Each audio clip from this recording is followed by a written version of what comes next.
Hey everyone, welcome back in my channel. तो हाजिर हूँ मैं फिर से एक न्यू इंटरेस्टिंग मोरल स्टोरी के साथ।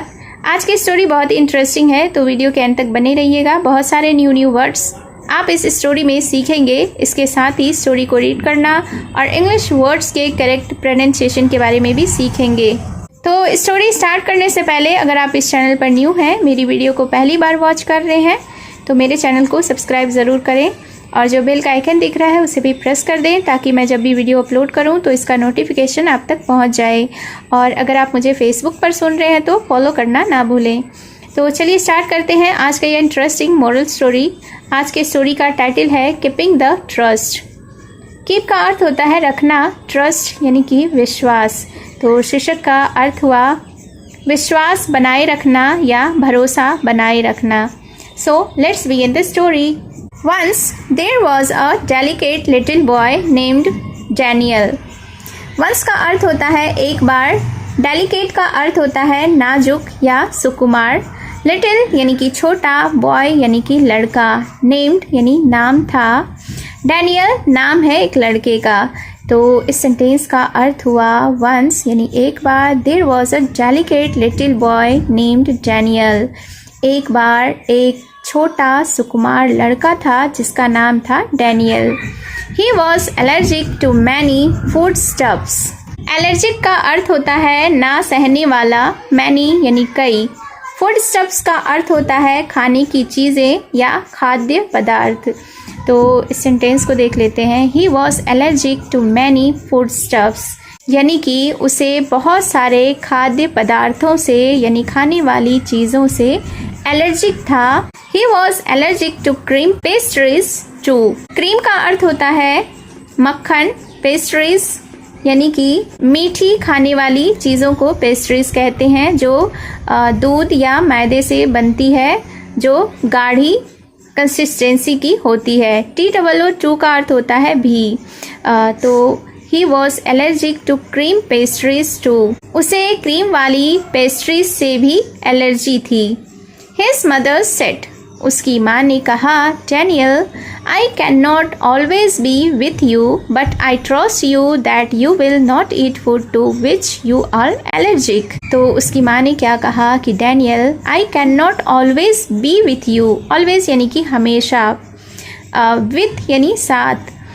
तो उसकी माँ ने डैनियल को समझाते हुए कहा कि डैनियल, मैं तुम्हारे साथ हमेशा नहीं होंगी, बट आई ट्रस्ट यू, लेकिन मुझे भरोसा है that you will not eat food to which you are allergic, कि तुम ऐसे भोजन को नहीं खाओगे जिससे तुम्हें एलर्जिक है, यानी कि जो तुम सहन ना कर सको ऐसी चीज़ों को तुम नहीं खाओगे। Daniel promised her that he would remember this. Promised यानी कि वादा किया, रिमेंबर यानी याद रखना। तो डैनियल ने अपनी माँ से प्रॉमिस किया यानी वादा किया कि वह इसे याद रखेगा। One day he went to stay with his cousins. One day यानी एक दिन, वेंट यानी कि गया, स्टे का अर्थ होता है ठहरना या रहना। कज़न्स यानी कि चचेरे भाई या चचेरी बहन, जिसे कज़न्स कहते हैं। तो फिर क्या हुआ कि वन डे यानी एक दिन, he went to stay with his cousins, वह अपने चचेरे भाई बहन के साथ रहने के लिए गया। They were strong healthy children, quite a contrast to their delicate little cousin Daniel.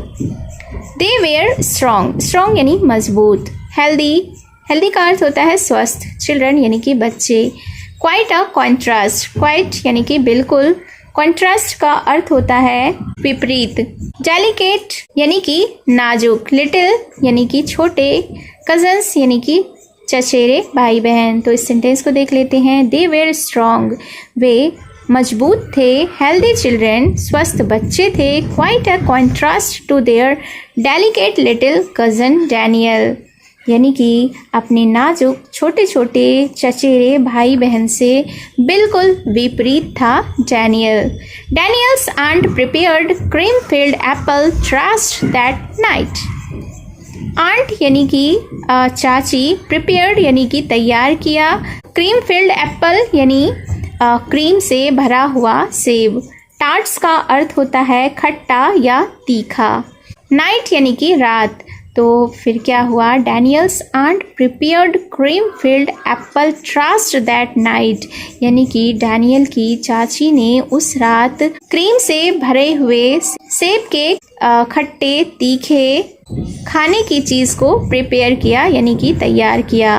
But Daniel remembered his promise to his mother and he refused to eat the tarts. But लेकिन Daniel remembered his promise to his mother, Daniel को अपनी माँ से किया गया वादा याद था। And he refused to eat the tarts, और उसने टार्ट्स खाने से यानी खट्टे और तीखे चीज़ों को खाने से मना कर दिया।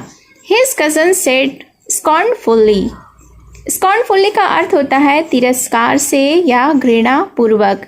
तो उसके चचेरे भाई बहनों ने उसे घृणा पूर्वक या तिरस्कार पूर्वक कहा, we are glad that we are not delicate, क्या कहा कि हम लोग खुश हैं कि हम सुकुमार नहीं हैं या नाजुक नहीं हैं। Daniel felt very much inclined to give up, but he remembered that his mother trusted him and he remained true to her wishes.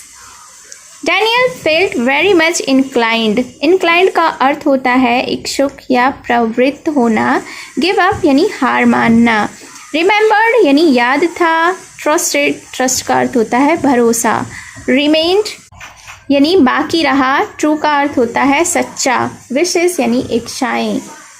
तो इस सेंटेंस को देख लेते हैं। Daniel felt very much inclined to give up, यानी कि Daniel को बहुत ही ज़्यादा इच्छा हुई हार मान जाने की, यानी कि उसे तीव्र इच्छा हुई कि वह माँ के प्रॉमिस को, माँ के वादों को तोड़ दे, वह हार मान जाए।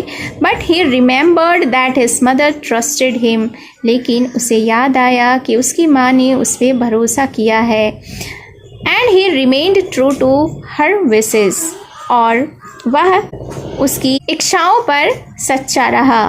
Moral of the story is you should never give up when you are right. Never का अर्थ होता है कभी नहीं, गिव अप यानी कि हार मानना, व्हेन यानी कि जब, राइट का अर्थ होता है सही। तो इस स्टोरी से हमें यह मॉरल मिलती है, यह सीख मिलती है कि you should never give up, आपको कभी भी हार नहीं माननी चाहिए, व्हेन यू आर राइट, जब आप सही हो। So it was the story. I hope you have enjoyed the story and you have learned many word meanings in the story. So if you like the video, please like, share, subscribe and comment below in comment box and follow for more updates. Thank you for watching.